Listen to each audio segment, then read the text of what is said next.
the fossil fuel industry. There are many other staggering figures like that. So the money's out there, but it's with private capital. And we get told internationally that you have to go to the private sector. Yes, go to the private sector at home and abroad, but remember, the private sector never works on what it owes you. There's only so much ESG you can mobilize, right?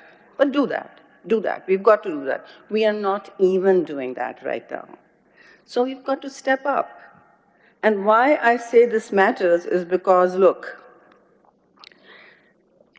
we are not anywhere too far from our NDC, nationally determined contributions, the energy transition. If the minister is saying 55%, and I can tell you Pakistan is going through a huge solar revolution. It is absolutely quantum. It is happening outside of the public sector. It is happening because there was an enabling policy called net metering. It's enabling policy, and the tariffs and the taxation ecosystem. But there it is. Pakistan has imported 1/3 of its installed capacity in 1 year in solar panels from China. That should tell you something. The public sector has caught up to that, and that's a different debate. But on our NDCs, we can make that transition well before mid-century. We can even up the ambition on that. And the same goes for electric vehicles, which will reduce the pollution, the thick pollution, especially in the Punjab, in the air we breathe, because it's not just an impact on fertility. Pollution is a serial killer in Pakistan. It kills about 128,000 people every year, and 11 million children are impacted by it. They can't go to school in Lahore in what I call the 5th season of Pakistan. India and Pakistan now have 5th seasons. So, please sober your minds. Remember the National Clean Air Policy? It was designed to address this. And it's still very much out there with low-hanging fruit-type solutions, which are not too expensive for us to change the game. Now, what I also want to address as a structural problem is this business of integrated policy and who takes responsibility. If Islamabad rolls out a policy, it is often to meet treaty obligations, at least 26 treaty obligations internationally. But it is also responding to local conditions. Each province, believe it or not, has an excellent climate policy document. Stellar. We now have a brilliant national adaptation plan, if I may pat myself on the back or shoulder for that. But where is it going? It needs to, the federal government's jobs are just to be the regulator, to make the policies, and then the actions have to be taken by the provinces and local actors and whole of country. Whole of country is how climate transitions happen, how environmental changes actually roll back, where you start getting your blue skies back, and when the most polluted, second most polluted river in the world, which is the Indus, and which is your lifeline for 90% of your fresh water, starts becoming less toxic. So it's a question of defining our responsibility. And what is my most important resilience building project, in my mind, problem? That is Pakistan's water and food security nexus. Now, I don't like jargon. I'm trying not to speak with any of that, because often it substitutes for action. And here we treat this as a call to action, but remember, take this seriously. Pakistan needs to change its relationship with water. It is fundamental to the climate and environment and biodiversity equation.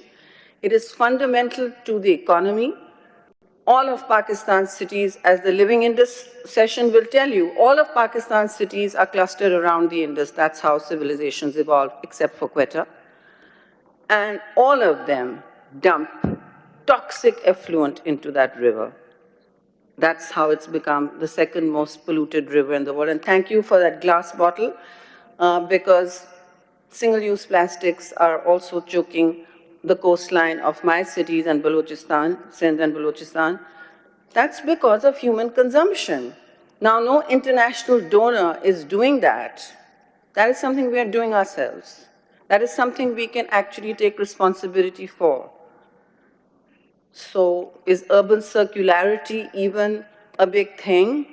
It should be huge. Pakistan is one of the fastest growing urban countries in the world, in South Asia right now, faster than India in terms of urbanization.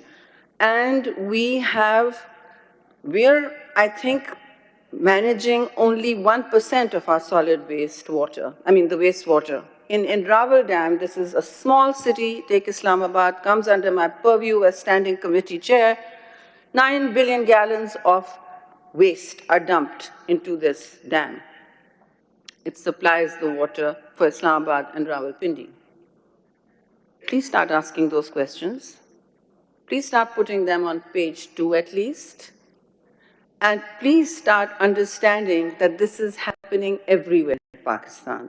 So in this arc of actions from global to local, if there are local actions to take, then they have to be related to water. Agriculture is very much part of it. There are different actions needed for our rural areas. And what should keep you awake in the morning and hopeful is that Pakistan has actually got one of the most resilient soil and terrains that we've seen. After the 2022 flood, 1/3 of Pakistan was submerged underwater. Many of us did not expect a great deal of it to come back. Yesterday, I was driving through most of 2 days ago, parts of Sindh and Punjab are green again. But that need not happen again. Well, parts of Sindh are not because of the salinity. So we have a problem with water. There is competition on it. And ladies and gentlemen, this is what keeps me awake at night. 2025, we are going to be officially water scarce. Why are we not talking about that? Why am I making videos and telling people not to waste their water? Why? Because we are, per capita, we are one of the largest consumers of water per capita, 4th largest. Anyway, in the 10. So, while there is a lot you can't do about global warming, the heat waves will continue, they will intensify because nobody is switching that switch off. The COP29 told us that emissions are growing. The Paris goals of 1.5 are not alive. The fossil fuel emissions are also growing, so global warming will continue to grow. And lastly, I want to remind you that fix your narrative. Pakistan gets the hottest cities in the world for the last 3 years in the summer.